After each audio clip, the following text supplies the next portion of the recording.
when you are still like starting out as an artist in whatever field you are, many times the people around you are just gonna be quite skeptical about what you're doing, you know? Because doing art has never been something that is guaranteed, has never been the traditional path, something that is safe. You know, it has never been that way, you know what I mean? It really just genuinely depends on your own capabilities, and it's generally what you make of it. In that period, before you're gonna get your major hit, you know what I mean, or before you're gonna be actually monetizing your work. And I think that what happens is that in that first period, artists struggle so much emotionally because they really just feel like they are in this in-between state where they really just do so much work on that very particular thing, but they really still cannot quite call themselves artists, you know what I mean? I feel like this is a state that I'm literally just feeling in right now. I'm working towards the things that I really would love to be, you know what I mean, in the future. And that I know deep down I am right now, you know, that like the manifestations of these things just didn't come through to the reality, to the 3D yet, that's it. And it's been really hard for me, you know what I mean? I think what really makes it even harder for you at that time is when you are having a 9 to 5 job, or when you are at college or in high school or whatever. You really kind of like go through an identity crisis, I do believe. Like I don't really think, to be honest, like people really believe in an artist's potential unless they actually go and see it. You know, again, if you really are able to literally just go and make money from it, if you really get popular as an artist, this is when people like, oh, you are an artist. What happens as a coping mechanism, which is really interesting to see, is that when people literally just feel like they are going through that transition period and they are genuinely just want so badly to detach themselves from that like old identity and create a new identity for themselves, because they are driven by fear, especially at the beginning, because they're like, oh my god, you know, like I have to create this new identity for myself. So I think that's where hustle culture definitely comes in, and all of these ideas. Well, there is also this idea that kind of like backs it up as well, that like you should really work so hard in order to get to where you want. But also like in the backbone of hustle culture, I think hustle culture is definitely built on fear, you know what I mean? And this is no exceptional case. Basically, you are afraid that you took so much risks, you know what I mean, and you spent all of these hours, you know, and still you are not gonna be able to make it. You are scared you are gonna be that broke artist for the rest of your life.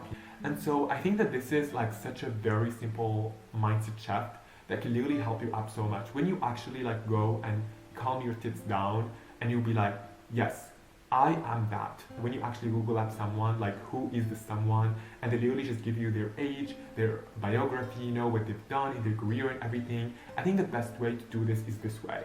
As if like you're literally just Googling yourself up in the future, and you're not, like your name shows up as that someone, like, I don't know, like Hakim, for example, as an author, for example. I'm just really saying whatever. Hakim as an author, for example. And then later on, you kind of like really imagining yourself as if you are actively right now writing down all of what your biography in your career or whatever that you're gonna do in life is actually like happening up right now. Like he wrote that book in 2000 whatever.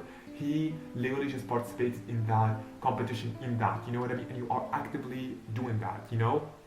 And so you see yourself as this, not future, I think that word of like future author is so annoying, because honestly, you should not see yourself as a future, you know, because the perception of yourself as a future constantly changes, you know what I mean? You also, like when you say future, it's like this very distant, far away thing, you know what I mean? You are not that thing yet. So it doesn't really like help match, I feel. But when you really just say and affirm, yes, I am that author, but simply I am that author that is right now in the stage of actually getting their first book published, you know what I mean?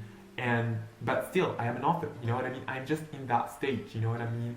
And you really just like get to see all of like the other authors that made it, for example, as, you know, authors that are just in different stages of their author career. Basically, some of them were able to publish multiple books, some of them were really able to get recognition.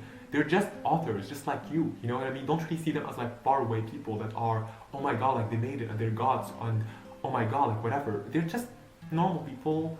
They just really went and they are in a different stage, you know what I mean? They definitely worked hard, of course, and they've been lucky, of course, as well. We should never neglect that too, because luck is a very important factor, I do believe, in someone's success. Really like have this intention within you, this mission almost, you know what I mean, of what you should be doing with your own life. And then later on, all what it takes is you to actually go and take those actionable steps to be able to get there. Like you don't have to become anything in the first place, you know? Like you are an author within you. If you feel like you have this strong inclination towards writing books, towards publishing them, that means you are an author inside of you. You have the talent of being an author, you know what I mean? And all what it takes is to be able to materialize all of these gifts that you've been given into the real world. Every day unleashing this little world that is within you, to be honest, and you really get to understand what you have within, I guess. This is my idea of it. You know, like this is also like backbone with the law of attraction. Whether you believe in it, whether you don't really believe in it, I think, to be honest, it's simple mind trick, you know what I mean? Your mind cannot really just go and make the difference between reality and fantasy, you know what I mean? Really just go and see any like research experiments. You will literally just go and see this fact actually being backboned, you know? I literally just like watched this episode of like Mind Field, where like they literally just went and told people about memories they never had, and then later on they literally just started to literally just go and give them, you know, like details about this memory these people never had at all. And what happened after all is that the people themselves literally started to give them like details about that single memory that they never had in their life at all, you know what I mean? And they were saying it in a very convinced way, as if they literally had it, you know what I mean? Which was scary to see, you know? And they were literally just given like all the details, you know what I mean? Everything, which actually shows that the mind doesn't make difference between reality and fantasy. When you're gonna tell yourself you are an author, your mind's gonna be like, oh, this is what authors do, so this is what I'm gonna do. Oh, this is where authors go, so this is where I'm gonna go. You know what I mean? Like really just like slowly start to associate yourself with that, which is really great, honestly, you know, because it serves your purpose. So whether you think this is helpful, whether it's not, it's gonna get you to where you want. So honestly, you should do that. Thank you for watching, and thank you for being here.